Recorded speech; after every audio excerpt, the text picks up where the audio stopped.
Welcome to the Pure Grace podcast. I'm Katie, Reiki Master, teacher, psychic medium, and founder of Pure Grace Mind and Body. Join me as we explore energy healing, intuition, spirituality, and personal transformation through inspiring conversations and practical tools to help you live more aligned with your soul. Open your heart and trust your intuition, and let's begin this journey together. And I'm here with Raven, founder of the Shamanic Onion. Welcome, Raven. And why don't you tell us a little bit about yourself? Thank you, dear. I am Raven. I am, you can find me at the Shamanic Onion at gmail.com. And I help empaths listen to their intuition and help them gain perspective, maybe that they needed in that time. We also do energy work and shamanic healings. And yeah, that's pretty much it. Sounds good. Amazing. And also you're very intuitive. She channels. I She's I am a here. medium.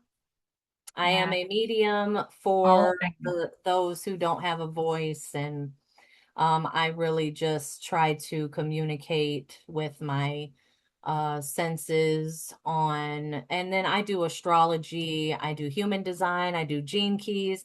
We have lots of tools in this tool bag, yes. and but it's still light as ever. I Yes. appreciate you having me on for this topic. It's so interesting, the different perspectives that we can gain I love it. from this topic. And our topic today is energetic vampires. So how do you want to start out with how we even stumbled onto this topic? Because this is we're just diving in. This is my first podcast that I'm hosting. And I think we're just like going all in. I mean, we're not going to do this light, cheery little thing here. I think the topic of energetic vampires is very important. And it can get a little heavy with what it entails. So we won't get too heavy, but I don't know. Let's talk about how how do we even explain how we came about this Well, topic? energetic vampires can sometimes, that it is a label for someone who you have, in my perspective, have given your power away to, and you have left your energy open to this person that may have you've had a traumatic experience with, and there's a lot of energetic exchange with this person. Sometimes, most commonly, it's a parent.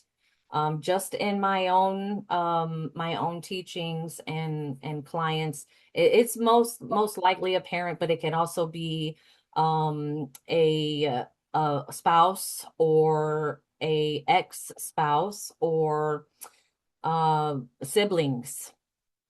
And so a lot of the times, we've had many lifetimes together, and we are still learning our soul contracts of the people who came into our lives. And sometimes it looks like trauma.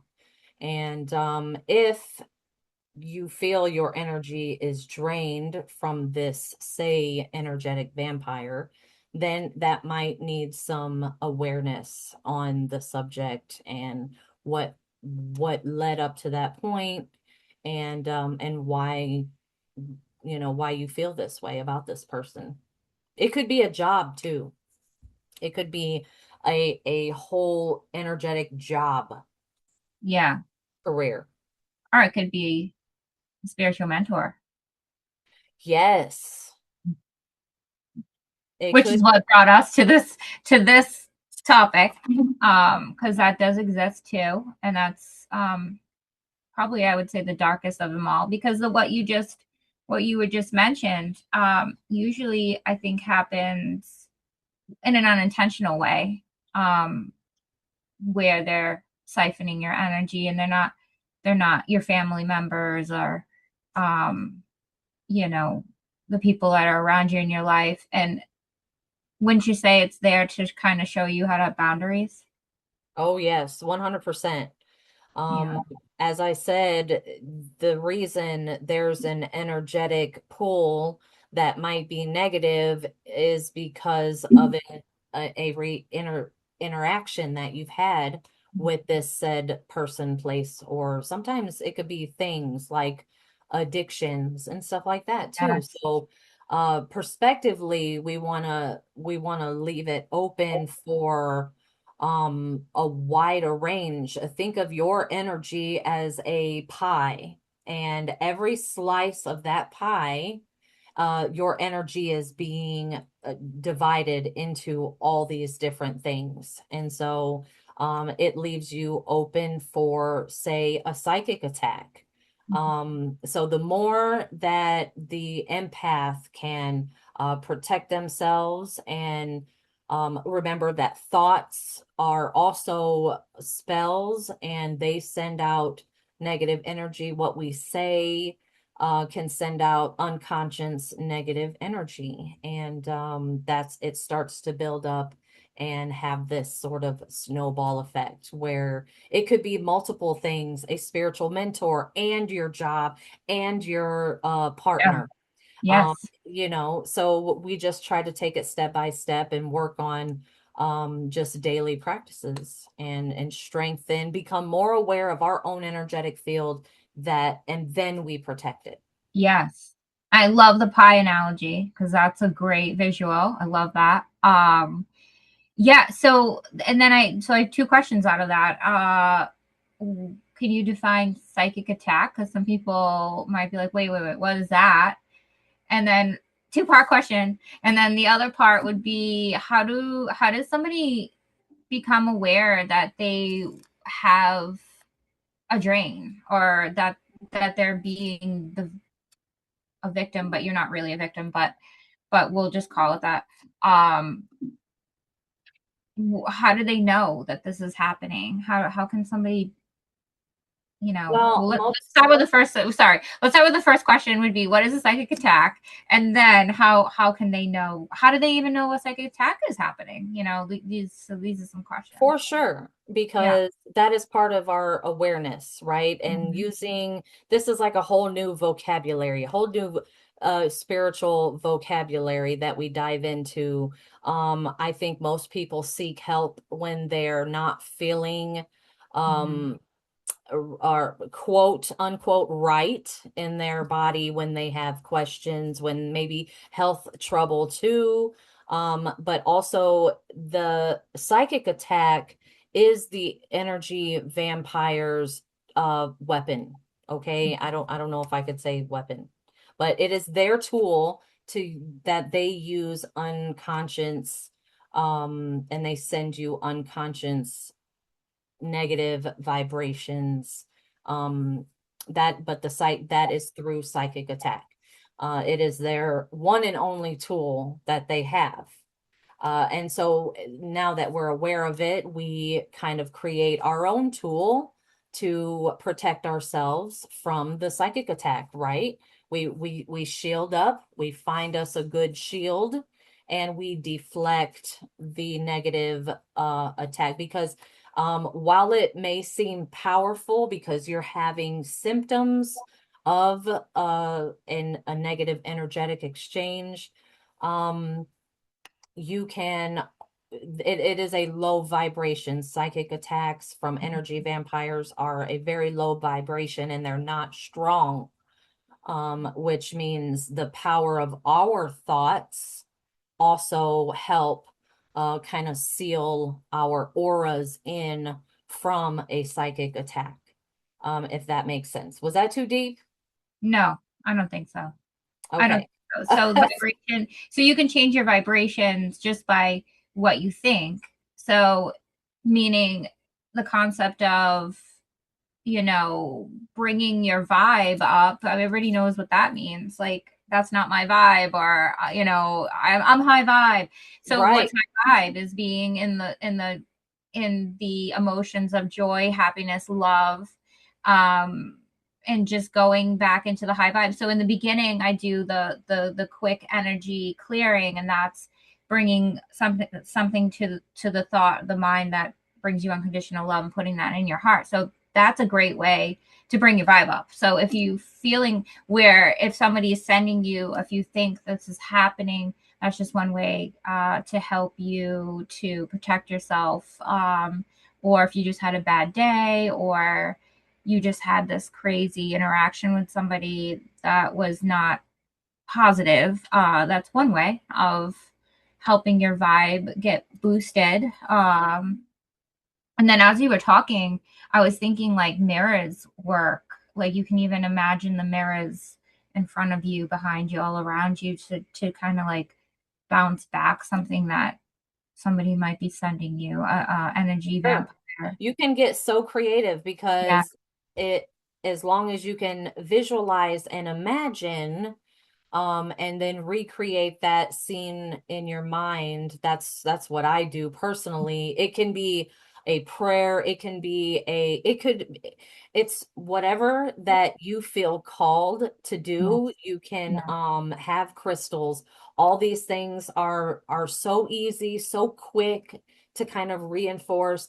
I I worked a little bit in food service when I was going through my spiritual awakening, and I would ask them to take a really short break, bathroom break. I would go to the bathroom and just sit there and reinforce, and then go back out. We were very busy all the time, and I could feel being so open. I could feel all those interactions because I love people. So I'm gonna be chatty. But anyway, yeah, and it is just becoming aware of the feelings that you get. A lot of the times, we aren't taught to trust our feelings because they're fleeting.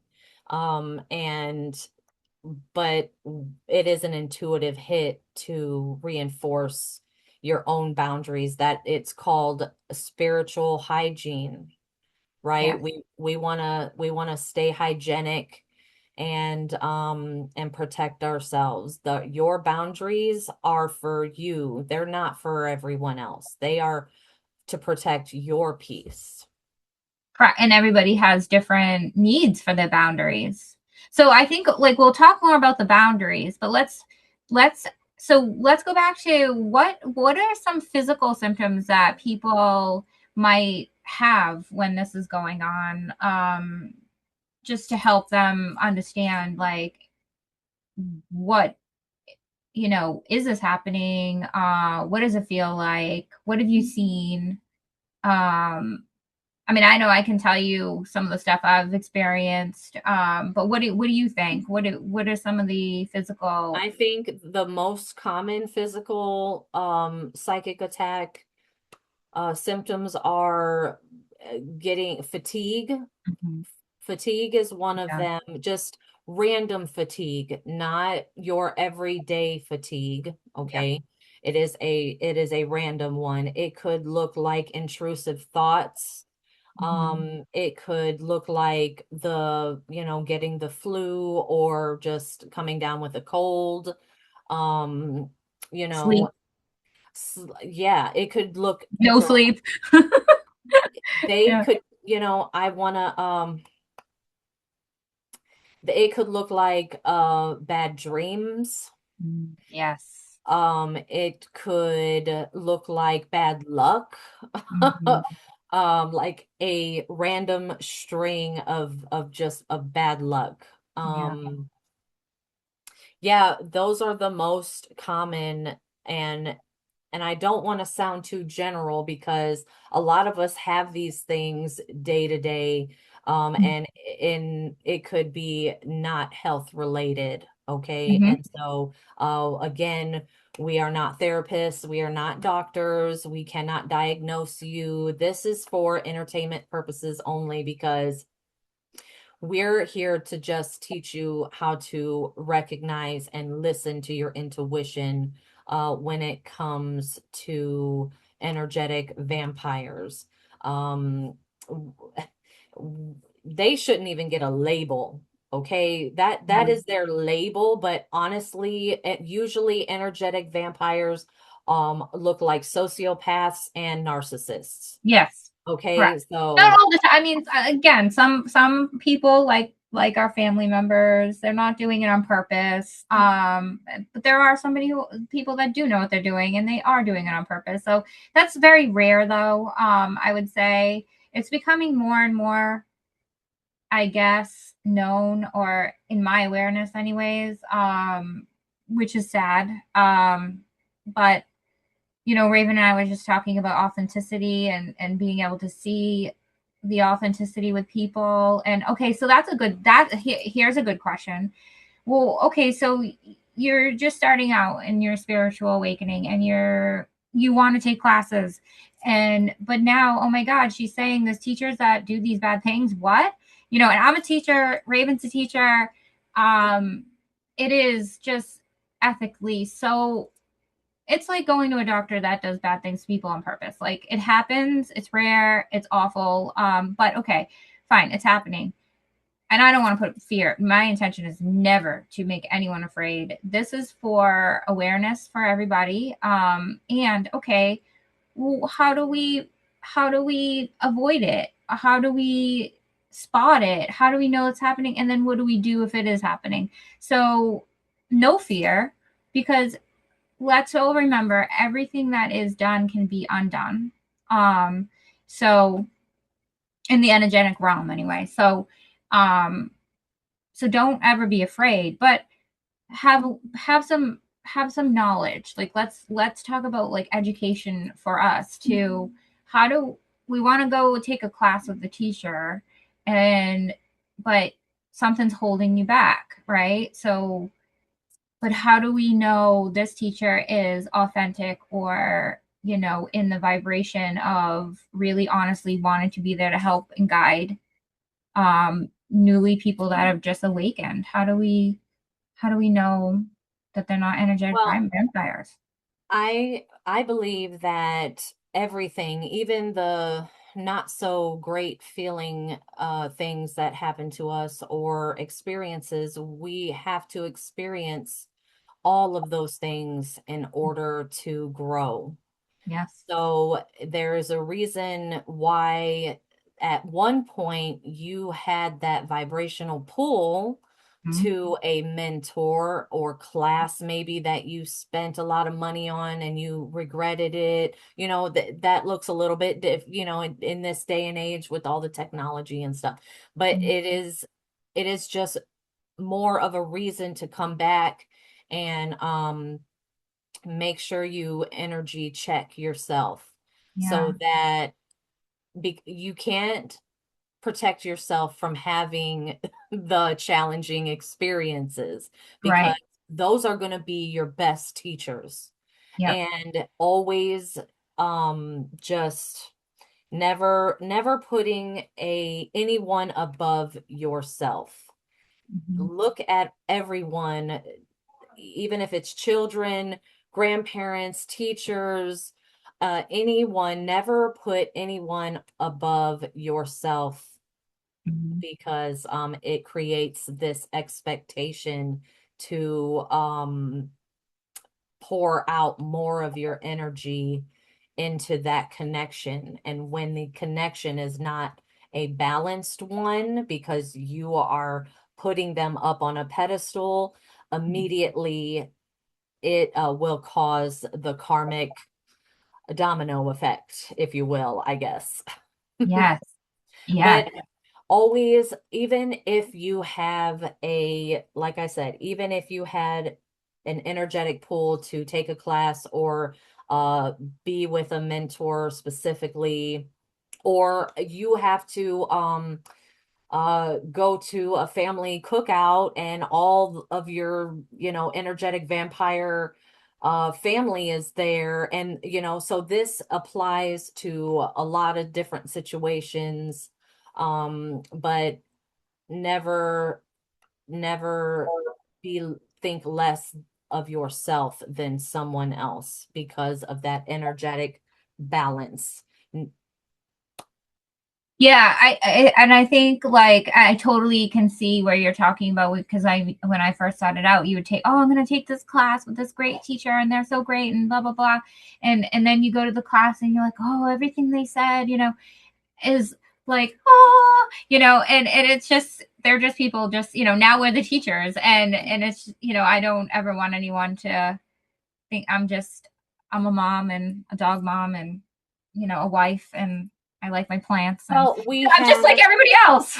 we have the tendency to attach ourselves Yes. to a mentor who we think is more enlightened and can Yes. teach us something. And Yes. they do, whether they say it out loud, teach us something, or maybe it is And they can teach us bad experiences too. right. And I was in the trying to bad find the word. experience, is its own teaching, which I've had.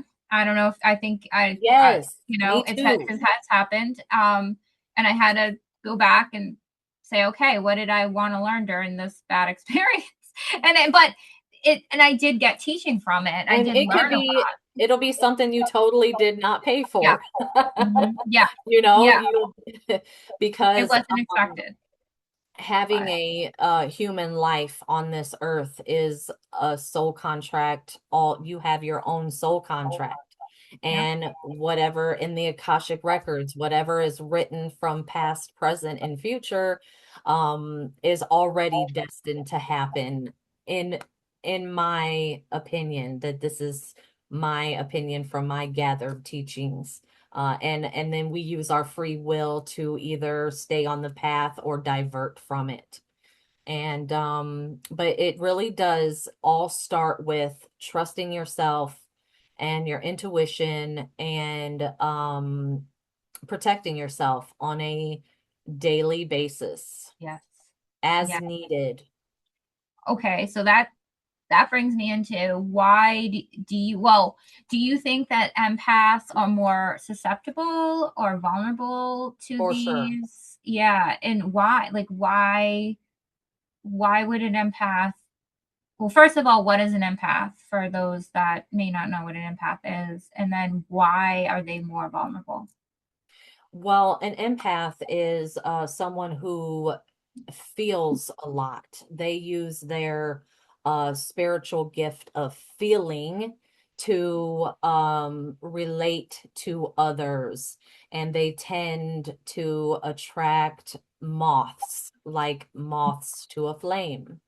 And so empaths are the fix it people. They try to be helpful, they try to fix everyone while they're just, not filling their own cup up enough. And you know, I was in meditation one day and I asked Spirit, why why do empaths go through so much trauma with narcissists? And Spirit said, because if there were no narcissist, there would be no empath. And the empath is there to teach the narcissist about love, and the narcissist is there to teach the empath about boundaries. And it all made sense. And I was like, okay. And but that was the easy part. It was learning how to place those boundaries and stick to them, and in a loving, compassionate, graceful way of having boundaries, because it is attainable, and it is all about calling your power back to yourself. And while it was leaking, while people were taking pieces of your pie, you want your pie back now.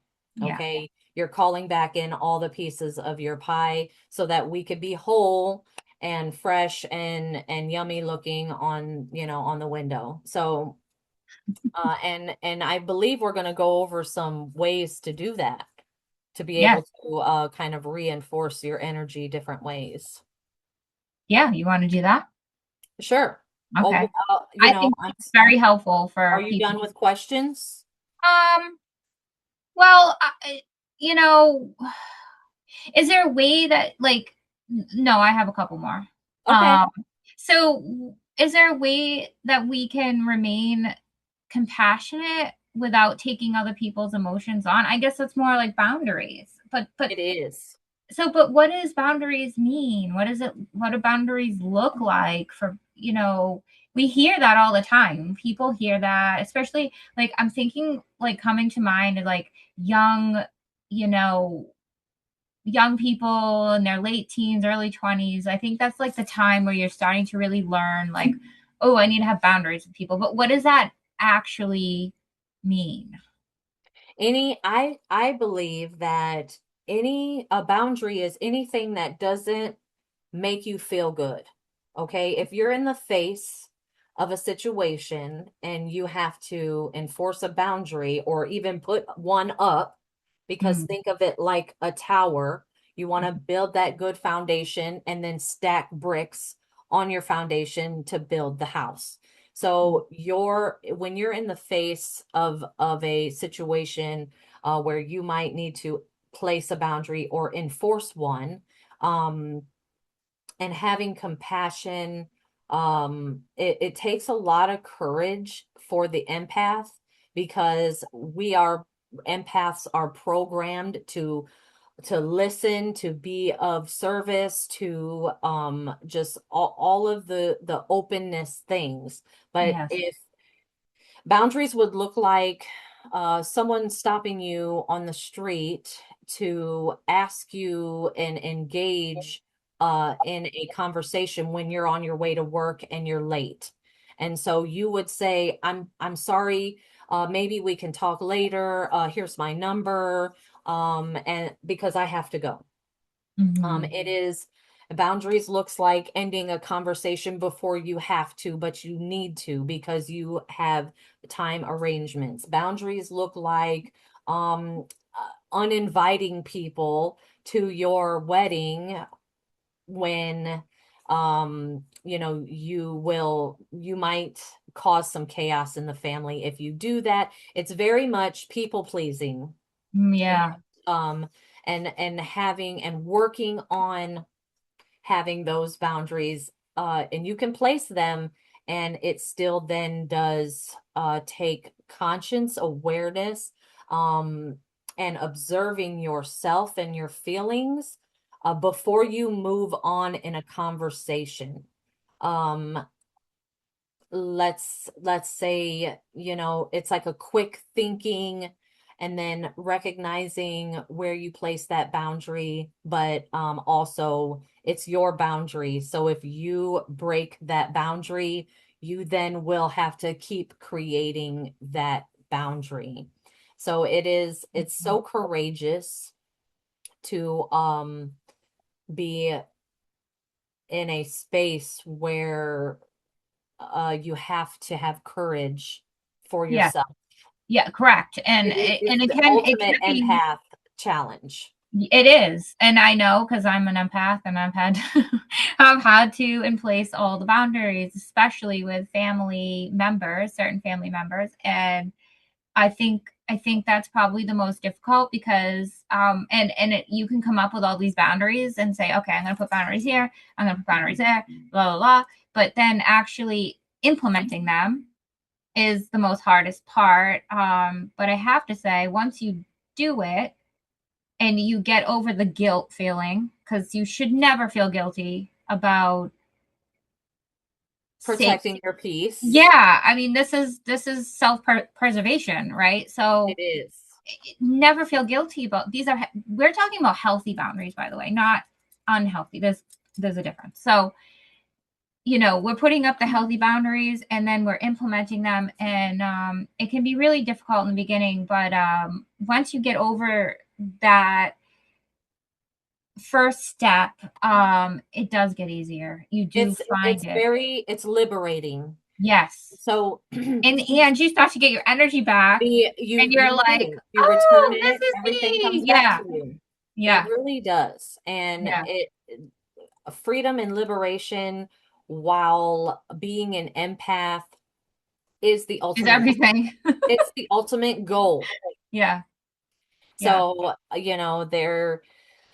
like I said, There are perspectives to it. This is mine, and There are. And where does forgiveness fall into um this this recipe with the boundaries? And because wouldn't you say that the energy of forgiveness is like so important with I would dealing with say I would say that forgiveness is the secret ingredient yeah, to the recipe yeah, because um it takes a lot of courage also to be able to forgive yourself for being part of a negative energetic exchange. And that's where grace comes in. And that's when you said there was a difference between healthy boundaries and unhealthy boundaries. If you are not in a state of at least forgiving yourself and brownie points if you forgive the other person, then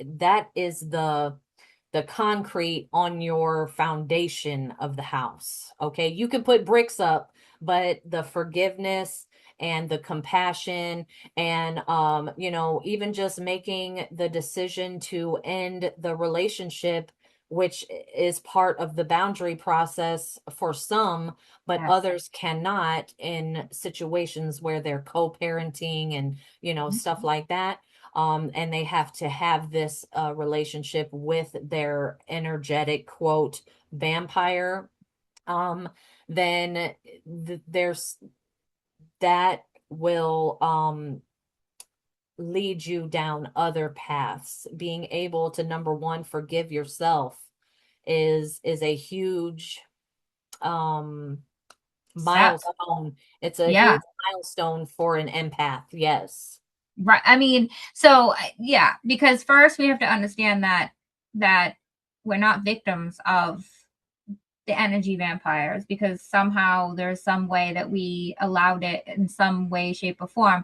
But then it's like, okay, and then you get hard on yourself, like, oh, how did I let this happen? So, but especially the empaths, poor empaths. But so, and but it's Empath, like, we are getting stronger, girlfriend. We I are know we are. rising. We Oh, are, awareness is everything. it's Awareness all is about the everything. awareness is the first step, Yes.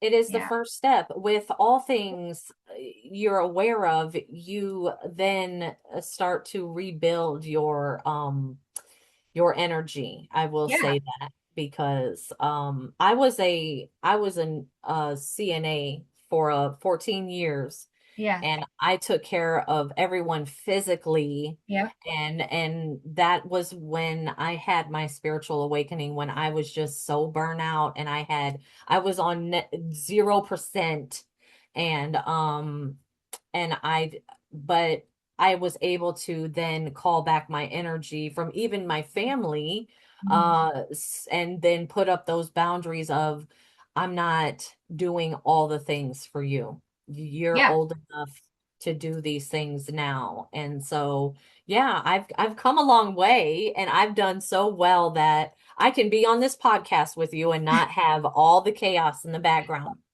Isn't it great? and living out our mission, whatever your personal mission is. We all have a collective mission to just Yeah. raise the vibration of the earth and love ourselves and love others, no matter who they are and what they believe in, and what do they look like, and all those things. Right. Unconditional love. I think that the only hurt people, right? Yes. And Mhm. so if you can find the compassion to love and forgive the one that hurt you, I Mhm. think that is a big human uh evolution. And Yeah. let's make that a Break the trend. patterns. Yeah. Yeah. Yeah. But it is hard to do because of all of the trauma Yeah. that you sift through to be able to call back your energy in that way. And it is not a one fix all, you No. know. It is not. It Daily practice takes dedication. It takes sacrifice out of whatever that you would be doing at that time of day. Correct. uh you know so it takes It looks like, rearranging your schedule so you can make that yoga meet. Mhm. It looks like all of those things. Well, what are your priorities look like, and how can you make more space for self-care? Because empaths need self-care, y'all. I think empaths need probably the most. Yeah, because they don't have any At pieces of least the I know puzzle I do. left. Yeah, they're Yeah. just completely, and even empaths is a label, because I Yes, it is. believe even a narcissist can be an empath if they Yes. tried, Yes, they can. if Yes. they did the work. Whatever work that you do in this lifetime will come back to you always. I've seen narcissists go back and forth from one to the other. I'm going to be a narcissist today. Today I'm going to be an empath. Tomorrow I'm going to be a narcissist. Yeah. Well, It's that's a whole nother mental illness. that's a whole nother that's a whole nother podcast. It Yeah. is. Yeah. Because again, you want to keep those, that foundation strong and balanced in a lighted way. And when you talked about being at work and being depleted, and I I went through the same thing, where I was working in hospice actually, and I had a physical, like I just physically went down, and I mean like I went down for, I don't know, almost 10 years. And we're talking like seizures and all kinds of stuff, couldn't work, couldn't drive a car. And I mean, that's how depleted I got from everything, not even being aware of like why, how I got there, all the things, and not even being aware that I was an empath and that this is why I'm, feeling other and hearing working hospice with people passing away, and then I would go have a migraine, or whatever.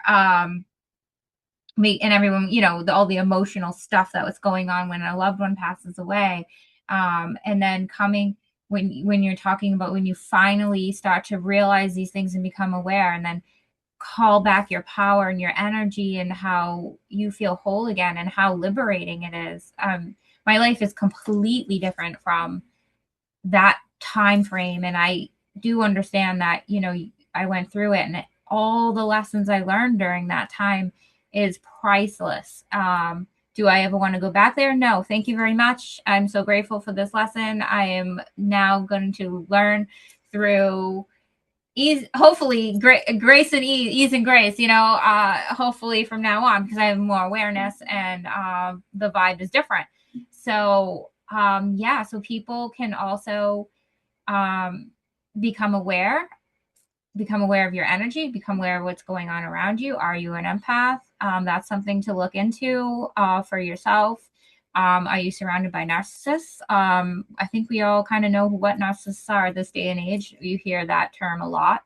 Um, so what are the things that, besides awareness, what are some of the things that folks can do to um, keep their energy strong, um, and just, I know you talked about practice, but like, so, and I know everyone's different for their own needs, and coming into awareness of like what the needs are. So I suggest that you play around, but and see what works best for you. But what do you think is a good place to start for calling back your energy, and then like keeping it good, and like um so energy vampires can't take advantage.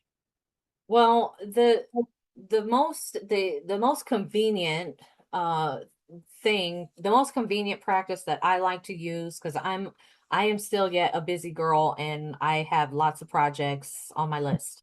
And so I like to use the power of my voice and my thoughts and my heart to just say a quick prayer, if you will. For me, I say prayer, but it could be, this is a non, religious practice, but you can make it one. And Yeah. so some people like to call on archangels to protect them.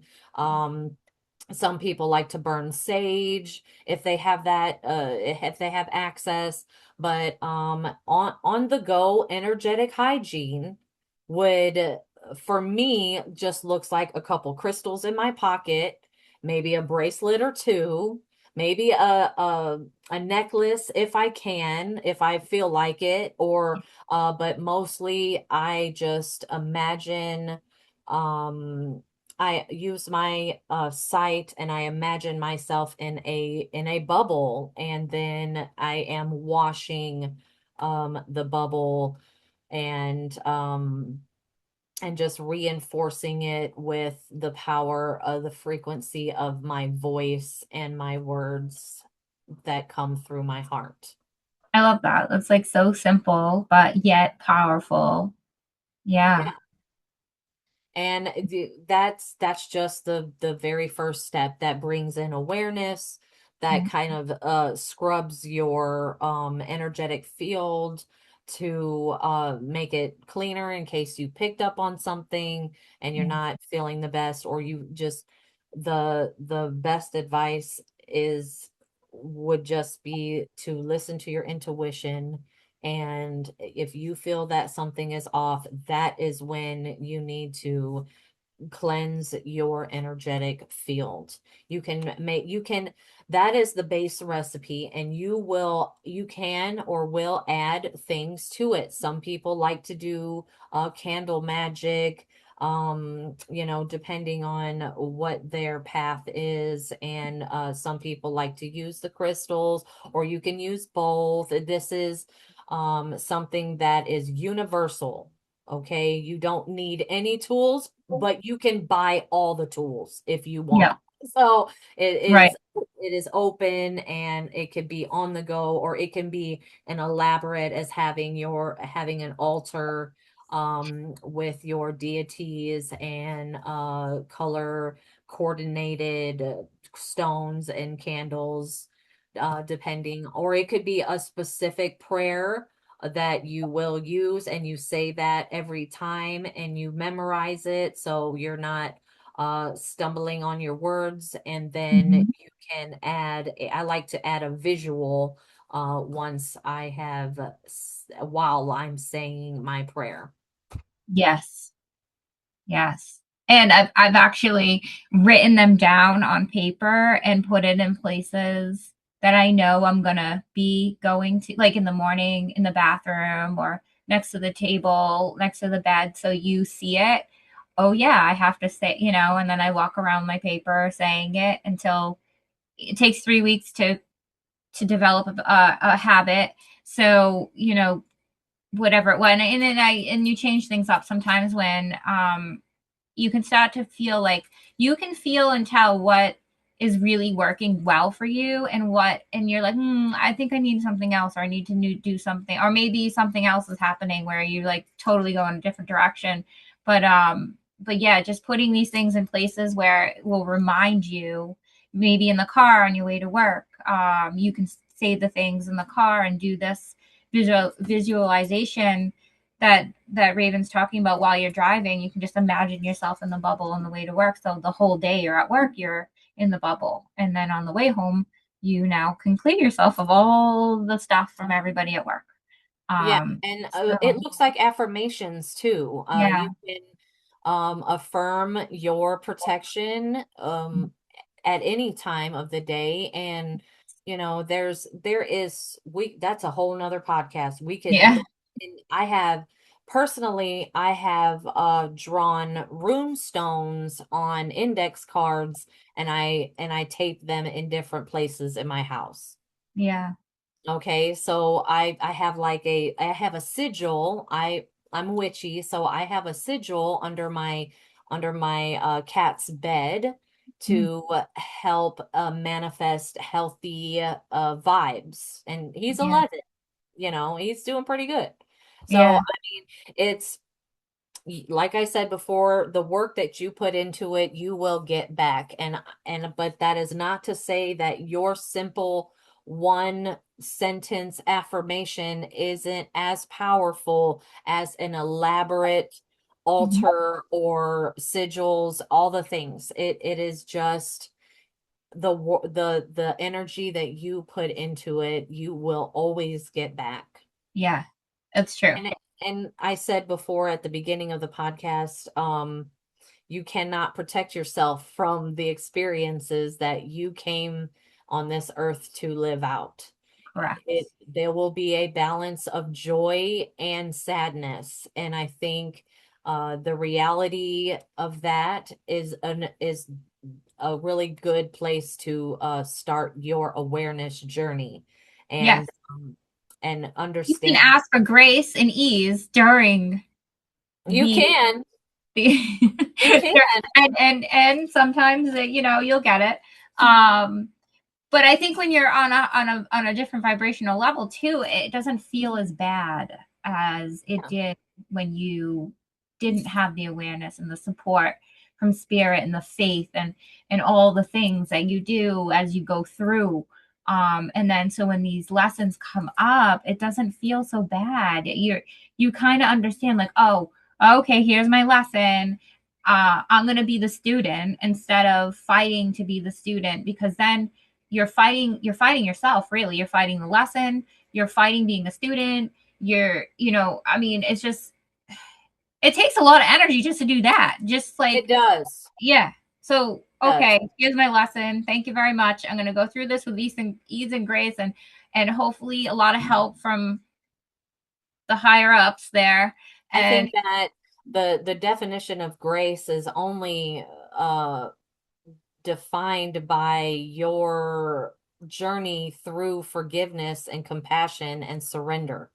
So as much as you do those things, then grace will be bestowed upon you. I But love you that. know, the more that you go kicking and screaming, I Yes. mean, it's that's why I said before, I feel like it's inevitable. Your soul contract, we may not know what all is in there, and I think that's for our best and highest good. Yeah. And even tarot readers, Yeah. or I like astrology. I think that astrology is a lot more effective at being able to navigate challenging energy Yeah. because it's a tangible chart and you could Yeah. see, and also just move through that energy. All emotions and reactions are just energy. Mm. True. Your reaction to your own spiritual journey can be changed and Yes. manipulated into a brighter perspective than what you're having, say, today or tomorrow, or I hope that makes sense. It definitely does. Does to me anyway. Yeah. But I love that, and if anybody has any questions, of course, I'm always open for questions. I love So questions. how do people find you? You can email me directly at the shamanic onion at gmail.com. And then I usually send out my link tree for Calendly. If you want to book a clarity call, we will book a one-on-one 30-minute clarity call just to kind of see what kind of things that you're interested in. I do a lot of different things, and I know a lot of different people. So if I can't help you, I will surely pass on the message and recommendation onto one of my other beautiful, amazing healer friends that I know. I have a YouTube. You can find me there. Instagram, all the platforms. I'm not really uh consistent on my platforms, but my you can always reach me at my email. Amazing. So I'll put your Instagram and your YouTube in the bio if anyone wants to reach out to Raven. And I want to thank you so much for this amazing conversation that we had today. And just thank everybody for coming. Just know that you are loved and blessed. Thank Yes. you. Thank you for having me. Much love always, Katie. Mwah.